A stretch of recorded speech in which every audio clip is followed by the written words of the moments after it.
Imagine this. You wake up on a weekday, go through your morning routine, and head off to your job. You spend about 8 entire hours doing repetitive and monotonous work which uses up most of your time and energy. Finally, after a long day's work, you return home. You're looking for something to help you relax, some sort of escapism.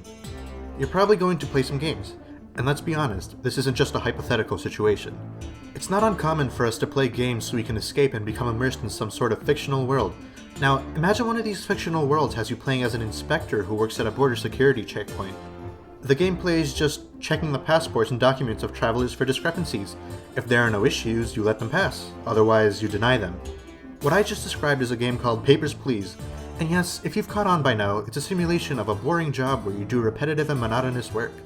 The same kind of work you play games to escape from. If you haven't played Papers, Please, this probably sounds like the exact opposite of what you would want in a video game.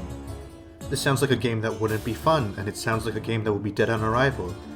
If you're thinking that, though, you're wrong. 3 years after its release in 2013, Papers, Please had sold a whopping 1.8 million copies. This feat is even more impressive considering that this is an indie game, not a game made by a big-name company. This was made by one person named Lucas Pope. So, what's exactly so special about Papers, Please? How does it manage to turn the boring job of document inspection into a fun game? To answer this, let me first explain the whole premise of the game. You live in the fictional country of Arstotzka.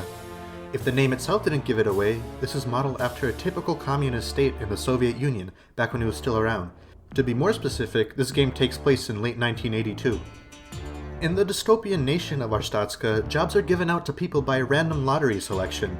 As luck turns in your favor, you're selected to work as a document inspector on the border of East Grestin and West Grestin. The entirety of Grestin is one city, split down the middle into two halves, now belonging to two separate states. If you have any semblance of historical knowledge, you may recognize that Grestin looks a lot like Berlin after World War II. East Grestin and West Grestin, East Berlin and West Berlin. Both halves of Grestin are divided by a wall, which continues the parallels of Berlin with the Berlin Wall. Specifically, West Grestin belongs to the country of Kolechia, while East Grestin belongs to the country of Arstotzka. It doesn't take a rocket scientist to infer that tensions are pretty high between the countries of Kolechia and Arstotzka. The border between both halves of Grestin have been closed for a while, but Arstotzka has finally decided to open up a new security checkpoint on the border wall, and that's where your job as document inspector comes in. Now that the context is out of the way, we can talk about the actual gameplay. Like I mentioned earlier, you just play as a document inspector. This means that travelers will enter the border checkpoint and give you their papers, which you'll have to make sure are all in order. You'll have to make sure the papers are not expired and that they all match. If you find that everything checks out, you'll give the traveler a visa into the country. If some documents are missing or expired, you'll deny them entry. In some cases, a document may have a suspicious discrepancy, and in these cases, you can order that the traveler be detained. The game's UI is broken down into 3 windows: your desk, the inspection booth, and an overhead view of the outside area of the booth. Travelers will enter the booth and give you their documents. You'll have to use your mouse to drag the papers onto your desk to actually inspect them yourself. There isn't an automated system to do this though. You're just going to be eyeballing the papers yourself to make sure that everything lines up. The game doesn't automate anything because it wants you to do the actual job of checking the papers. I don't even know if most people would even call this gameplay, but it still counts as gameplay. The best way I can put it is that you're basically playing spot the difference between multiple documents, but you don't know if there is a difference and how many of them there might be. You're going to be cross-referencing dates, names, gender, pictures of people, and so on. I guess this technically counts as a puzzle game, isn't that right? Here's the thing though, this doesn't sound fun. It's not fun by itself at least. After you beat the game, you can do some endless modes, which I was completely disinterested in for this exact reason. In its regular story mode, Papers, Please does a variety of things to actually keep the game fun and interesting as you play it, for the most part. The most obvious example of this is how the game actually scores you. You'll have a limited amount of time to actually do your job each day, which equates to about 6 minutes of real-world time per in-game day. For every traveler you process, you'll get 5 credits of currency. If you mess up on a traveler, like letting them through with expired documents, you'll get a citation immediately afterwards that tells you what you messed up. Your first 2 citations in a day are just warnings, but every citation you get afterwards, you'll be deducted 5 credits out of your paycheck. What do you exactly use credits for, though? At the end of each day, you'll come home to your apartment with 4 other family members, none of whom are able to have jobs. Your son is too young to work, your uncle and mother-in-law are too old to work, and your wife is too busy tending to the family to work. That just leaves you to be the breadwinner. You'll have to pay rent for the apartment, pay for heating in the apartment, and pay 5 credits per person for food. You have to pay rent every day, but food and heat are optional. If family members go without food for a while, they will starve and die. If they go without heat for a while, they will get sick and die. If a family member gets sick, you'll also need to buy medicine to make them better. The only ways for you to get a game over are if all of your family dies, or if your total money at the end of the day is negative. You might struggle with these at the start of the game, but you'll actually need to make an effort to trigger either of these bad endings. It'll usually be hard to afford all of your family's expenses, but you'll be able to continue the game in spite of that.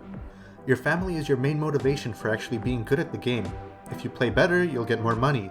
Playing better means being faster and more accurate at inspecting papers, which takes some practice. More money means you can better sustain your family. There's something brilliant about this family system, though. All you ever see of your family is simply their status on the end of day screen where you manage your money. There's simply a label with something like mother-in-law and a status that indicates if they're okay, sick, hungry, and so on. In spite of the fact that your family is just a bunch of words on your screen, you end up feeling attached and responsible for them. I think this is a really brilliant feat that the creator managed to pull off. Only after doing multiple playthroughs did I really realize that your family barely matters in the grand scheme of the game, but the game manages to get you to care about them heavily in spite of that. The family system is one of the main ways that Papers, Please gets you invested and attached to the gameplay that would normally be boring. Another way Papers, Please keeps the game fun is by constantly switching up the rules for the gameplay itself. On the first day of the game, your job is very simple. Deny entry to all foreigners and grant entry to all citizens of Arstotzka. On the second day of the game, you'll need to actually verify that no documents are expired. On the third day, all foreigners require a special entry ticket to be granted entry. This trend of rules constantly changing continues almost on a per-day basis. New documents will be issued, new regulations will need to be enforced, and so on. The examples I cited are pretty basic, but become more nuanced and complicated as the game goes on. For example, not long into the game, foreigners will require a special entry permit to get into the country. This document includes the purpose of their trip and the duration of their trip, which you'll have to cross-reference with their own statements. At another point, citizens of Arstotzka will require citizen ID cards to be allowed entry. At yet another point, foreigners entering for work will need to provide a valid work permit. New rules keep getting added, existing rules keep getting changed, and old rules keep getting removed. Right as you start to get comfortable with a set of rules for one day, it'll be changed up on the next. These rules could even end up being so complicated to the point where a traveler can require up to 5 entire documents late into the game if they meet certain requirements. With the rules constantly being changed, you'll always be kept on your feet. In my opinion, this variety is the most effective way that the game manages to keep things interesting. Let me showcase this point better. Towards the end of the game, there are a few days where hardly anything changes, which is the part where I started to feel a bit bored with the game. And like I said earlier, it's also the reason why I'm not interested in the endless modes. So far, the two main ways that Papers, Please stays interesting have been the family system and the ever-changing rules. The last big reason I believe the game manages to be fun is the unique character interactions throughout the game. These can range in scale from huge to insignificant, but I think they all help string the game together nicely. Most characters in Papers, Please are randomly generated, including their documents. However, some of these characters do have unique lines or functions. Some larger scale examples of this would be when the security guard outside your booth strikes up a deal with you to detain more people for money, or when some of the people you've let through commence a terrorist attack. Another obvious example is Georgi Kostova, a recurring character who usually has some silly antics associated with him whenever he comes around. There are some smaller character interactions as well, like a man paying you to give out his business cards to certain workers, or a man who gives you a pennant from the soccer team he plays for, which you can actually hang on the wall of your booth. There are usually several of these character interactions in any given day of the game, which really helps break up the monotony of the otherwise repetitive gameplay. It helps keep the game constantly interesting and engaging, even if most of these interactions are inconsequential in the grand scheme of things. There's a lot more of these unique interactions than I'd be able to list, and some of them give the player a secondary objective alongside their normal job. An example of this, like I just mentioned, would be the man who pays you to give his business cards to certain travelers. At this point, we've covered all the major reasons I believe Papers, Please makes a fun game out of a seemingly boring job. The family system and credit system in the game is a clever way to engage and invest players into the game. Even if the consequences for your performance in the game aren't actually that important or strict, the game gets you to believe they are. I would argue that the player's perception of something is more important than the actual value of what that is in the game, and the family system illustrates that very well. As I explained earlier, there are hardly any real consequences on the player for not playing too well in Papers, Please, but the game does a great job at convincing you that there are. With the player invested like this, they have the drive to actually care about playing the game in the first place. The gameplay is very simple and could easily be boring, but the rules of the game are constantly changing to keep the player engaged and interested.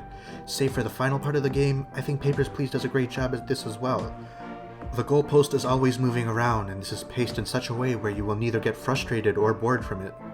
And lastly, the game uses unique character interactions to break up the normal gameplay loop in both small and big ways.